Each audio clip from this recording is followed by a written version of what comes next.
In America's century-long romance with the automobile, the passion has never burned brighter than with hot rods. Be they immaculate show cars, gritty racers, or somewhere in between, hot rods embody the core values that made this country great. Innovation, competition, improvisation, good looks, fast cars, and the relentless drive to succeed, as told by the legends, old and new, who lived it. This is the incredible true story of an American icon, the hot rod.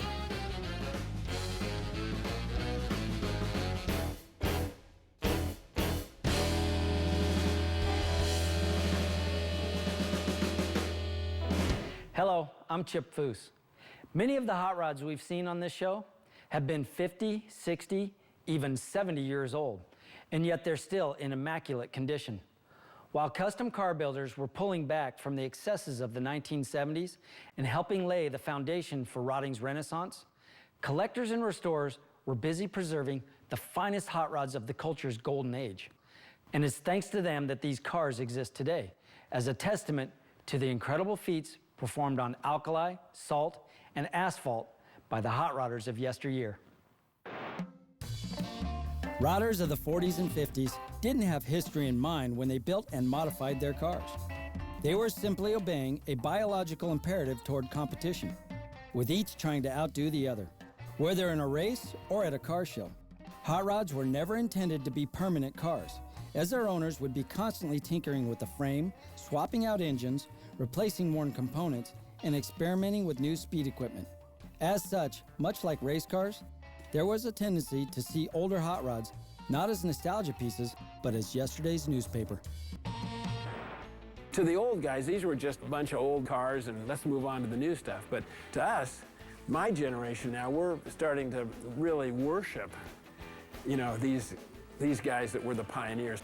When Pete Shaporis and I first started restoring a hot rod, there wasn't even a restoration, and there was no business about restoring, because hot rods weren't restored. They were built and they died, and they'd recycle the parts, But the notion of restoring a hot rod really was a new phenomenon.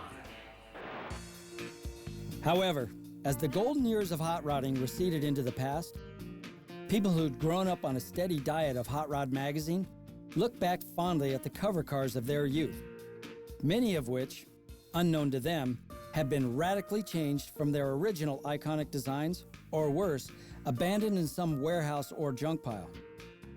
But one man had the passion and the persistence to resurrect the hot rods of the past and chart a new course for hot rod culture. I think you'd be hard-pressed to find somebody who has had a bigger contribution to the hot rod preservation and hot rod acknowledgement than Bruce Meyer.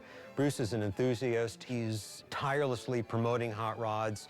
He's rescuing them from oblivion and restoring them to their original beauty and their original performance level.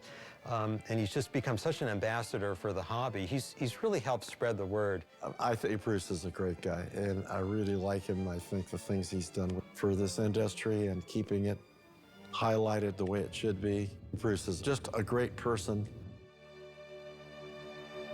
I mean, he has the absolute best collection of the right cars. The Pearson Brothers Coupe, the SoCal Belly Tank, the Gerblack and Perdome car. I mean, it just goes on and on and on. So he has this talent of finding this stuff long before anybody else did.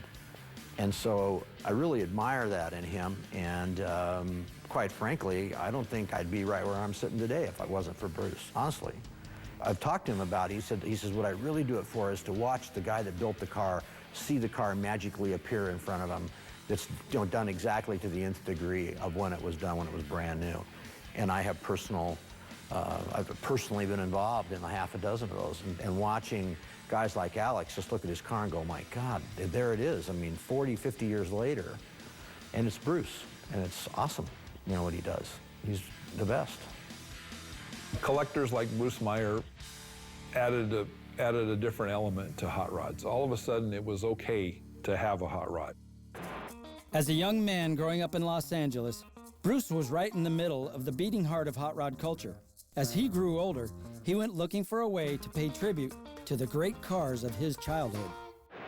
So I went off and I bought the complete run of hot rod magazines from 1947 up to the late 70s. And I just started going through page by page and just admiring certain cars.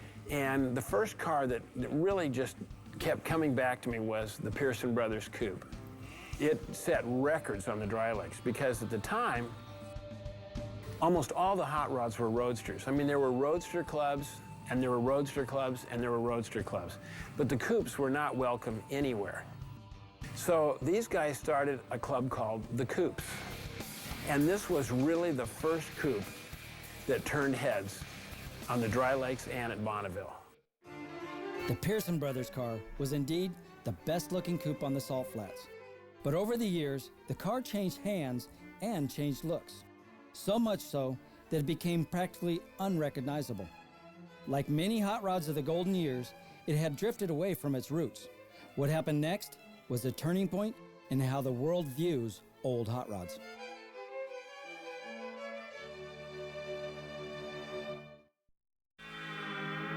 Bruce Meyer bought his first hot rod in 1979, but it would take over a decade before he could get his hands on one of the most acclaimed coupes to ever run at Bonneville. As the first major restoration project he undertook with celebrated hot rod builder Pete Chaporis, the Pearson Brothers Coupe would prove that old hot rods didn't have to be thrown away and that faded glory could be resurrected.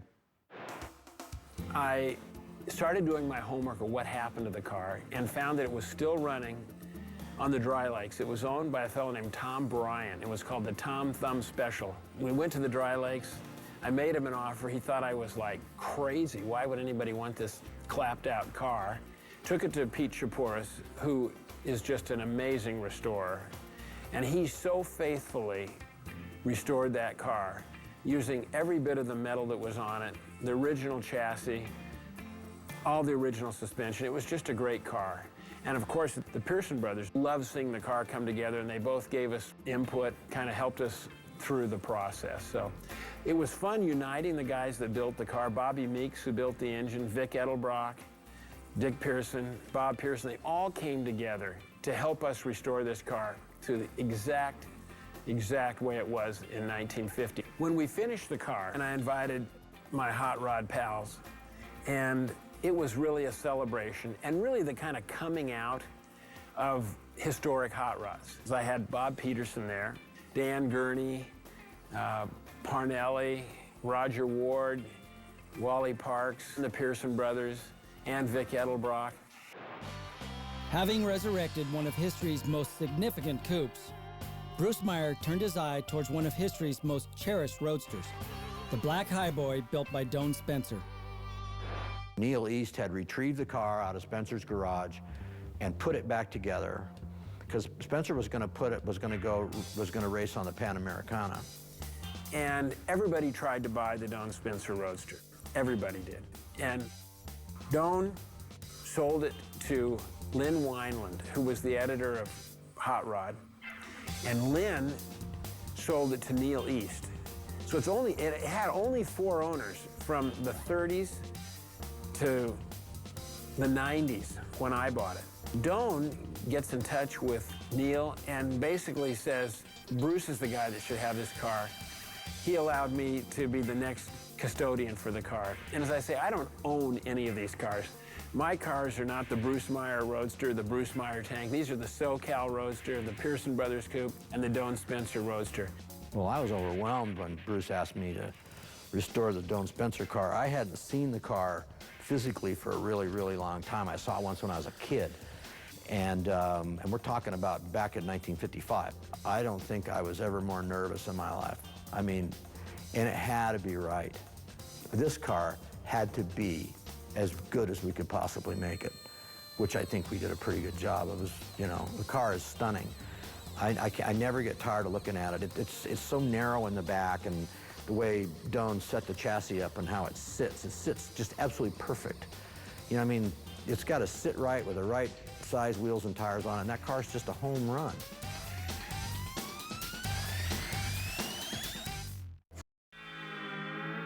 Having completed work on the Doane Spencer Roadster, it only made sense that Bruce Meyer would seek out the other hot rod that established the highboy style in the late 40s, the Roadster belonging to Bob McGee.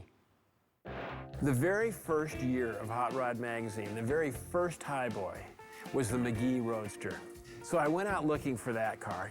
I was able to find the car, took it to Pete, and we started the restoration of the McGee Roadster. And Bob lived down in Orange County. I said, I'd love to meet you there. So I get Alex and Wally Parks and Bob, and we're all coming together to see the car at Pete's shop. And it was like a religious experience for Bob McGee. He was so into this, and it just made that car so special. And as it turns out, they weren't the only ones in the restoration game.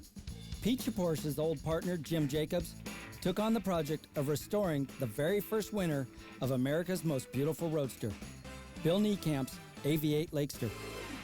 I give Jim Jacobs, the famous Jake of Pete and Jake's, a lot of credit because he restored the Niecamp car. It was on the cover of Hot Rod magazine, Jake and his father working on it, and he had felt that this was a car worth saving, worth preserving. He did say that it overheated with its flathead engine, and he couldn't understand why, and he called Bill Niecamp and he said, I'm having trouble with this car. You know, I want it to be the way you had it. He said, but I can't get it to stop overheating. And Niecamp said, it used to overheat in the driveway. He said, I couldn't drive it on the street very much. And even before Bruce and Pete started restoring some of the finest roadsters, coupes, and lakesters in history, drag racing pioneers were looking toward their own legendary rides. The reason for restoring the Hustler was because I went to the Bakersfield March Meet. We were up there and they were advertising the first March Meet. And it said that Art Chrisman won it and won it with the Hustler, and there was rumors that he's going to restore it and bring it back out. Well, I never said I would do that. So anyway, they just kept after me, and I said, okay, I'll have it up here next year for the 20th anniversary. So I came home and I started working on it. At the 20th anniversary, I had the car there, and it looked just like it did when it won the meet. Yeah, when my dad and I restored the Hustler one, that was in our garage at home. I still lived at home at the time. So we did it all in the garage. And in fact, Steve Davis came over and painted it in the driveway. That was kind of the start of the whole restoring dragster era. That was in 1978. So then it kind of led to, what do I do with it now? You know, I mean, I got it here, and they started running some nostalgia races up at Fremont. We got my car up there, another guy got his car, and another guy got his car, and like the first Crackle Fest they had at a March meet, they only had 8 cars. Now they got 100. I think it's important to preserve the cars for the younger generation because they'll never know what it's like. I was able to live, I think, through probably the golden era of drag racing, and some of the older cars, if they're lost, you know, there'll be pictures of them, but not the real article, and I think it's important for the kids and the younger people to be able to see those cars. More recently, a speed equipment giant and an acclaimed street rod builder joined forces to restore one of the most significant roadsters ever run. The one without the fenders is the real car that my mom and dad had. It was the only car before the war. It was the family car. And my dad liked to go to the dry light biz. And in order to do that, my dad had to take the fenders off, take the running board off, take the headlights off, the windshield and all that. And they tow it up there, then they'd race it for the weekend, and they'd bring it back, and then he'd put all the stuff back on, and then it became the family car. So we just took it and we restored it to what it was when it went to the dry lace, so people could see that. Now there's a display there which shows a bunch of newspaper when my guy that was restoring that car was trying to alter the driver's door by heat, and it wasn't reacting. He got really upset, so he goes in there and he opens it up, and here's this newspaper. Well, what the hell is this? So I went to Alex Exidius and I said, Alex, what was that paper in that door for? And he started laughing. And he says, in those days, when you shut a 32 Roadster door, it sounded like a tin can, because there was nothing much there. He says, so everybody would take newspapers and stuff it in that door, and when you shut the door, it sounded like a Cadillac. It really was solid. So if you look at that newspaper, it's August 1939 on it.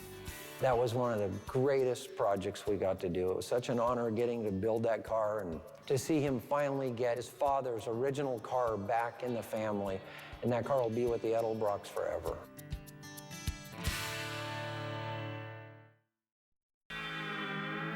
Restoring and preserving hot rods has evolved from one man's passion into a significant part of rodding. But Bruce Meyer's most enduring gift to the culture were his tireless efforts to bring hot rods to a place that couldn't be more unlike their Dry Lakes birthplace. An immaculately tended golf course in Monterey, California, which for one day every August turns into Classic Car Valhalla, the most prestigious car show on earth, the Pebble Beach Concours d'Elegance.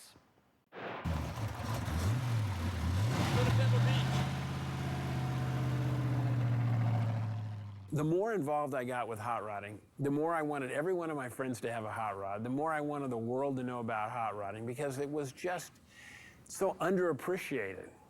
So immediately I started thinking, they've got to have hot rods at Pebble Beach. Well, I'm telling you, it was 10 years of begging. And Lauren Tryon and Jay Human basically said over our dead bodies. You know, it was all about Duesenbergs and Mercedes and Lincolns and Bugattis. It was nothing about hot rods. I mean, it was just like nothing could have been more foreign to what they were doing at Pebble Beach. And every hot rodding article that had any nexus with legitimacy, I would send to them, write them every time I could to legitimize the hot rodding movement. In 1997, I got a fax from Lauren Tryon that said, we're going to have one time only a hot rod class at Pebble Beach. Just basically to humor me and to get me off their shoulders and out of their face. This will be the first hot rod on the lawn at Pebble Beach. Mwah. The funny thing is, it was the most popular class of that year. Because of guys like Bruce Meyer, we were able to be involved in the first Pebble Beach hot rods on the grass. The first winner of the hot rod class at Pebble Beach was the car behind me, the Doane Spencer Roadster. And it was just a stunner. And we drove it over the ramp, Pete Shaporis and I did, and it was a great day for hot rodding, and it basically legitimized hot rodding. First runner-up that year was another legendary 32 with an impressive pedigree, the Ray Brown Roadster. When hot rods returned to Pebble Beach in 1999, Bruce Meyer and Pete Shaporis were again honored for their work as their McGee Roadster was the first runner-up behind Don Orozco's 29 Dick Flint Roadster. Coming in third was Blackie Jajian and his Shish Kebab, and the level of workmanship in all the cars was such that picking a winner became increasingly difficult. The judging is like having a migraine because you're doing apples and pears and oranges. It has evolved a little bit since we started. We're looking to have these cars historically accurate, just the way a race car is. You need to pick a point in time and restore the car to be as accurate as it was at that moment, that race or that time period. But it's very difficult, and it often, because now the level of restoration has gotten higher and higher, we're trying not to let them over-restore these cars. A couple of years ago, we had 4 100-point cars. I mean, they were absolutely perfect. For the 2001 event, Roadsters were replaced by Coupes, where 3 legendary Bonneville cars duked it out for best in class and the Dean Batchelor Memorial Trophy. Coupes raced by SoCal Speed Shop, the Pearson Brothers, and Art Chrisman. Having hot rods at Pebble Beach was the first. That was unreal. Even to be invited there was, you know, pretty good. It was whisper close between the Pearson Brothers Coupe and the SoCal Coupe, and third place was Chrisman. But third place for a guy who had won a lot of races in his life and was very, very competitive was simply not what he wanted. That coupe should have won that Pebble Beach run, simply because I built it, I restored it, I was there with it. I started it up, but it got third place. Beyond competition at Pebble Beach, these classic hot rods are in some respect national treasures, worth preserving and worth displaying. I think owning an iconic car, whether it's a Ferrari, a hot rod, or a Duesenberg, comes with the responsibility of sharing with the people, because that's what it's really all about. And by preserving hot rods of the past, Bruce Meyer and everyone involved in this Herculean archival effort helped kick off the revival of traditional styling and classic looks. Less is always more, so, you know, cool cars are always going to be cool, and as simple as they are, you know, whether it would be a 32 Ford Deuce or whether it would be a Barris Merc. And preserving those has become, you know, such a big part of our hobby industry nowadays. And it's really interesting to bring young people around the museum, and they look at a lot of the old cars, and they kind of don't get it because they're so far removed from the minivan that their parents are driving, it's hard for them to figure it out. But they know it's cool, and that's what's really important. Imagine a world where the Pearson Brothers coupe was sold for scrap, or the SoCal belly tank recycled into soda cans, or the Hustler put out to pasture as a rotting hulk. Thanks to restorers like Pete Chaporis, Art Chrisman, and Jim Jacobs, and patrons like Bruce Meyer, that world didn't come to pass. And both automotive and American history are the richer for it. I'm Chip Foose. Thanks for watching. Next time on American Icon, the Hot Rod. He said, look it, you want the car? You bring a bag with that much money in it. I'll have the car ready for you. I came up with this idea to resurrect the SoCal Speed Shop. 200-mile-an-hour club, it's been around since 1953. More people have climbed to the top of Mount Everest than are in this club.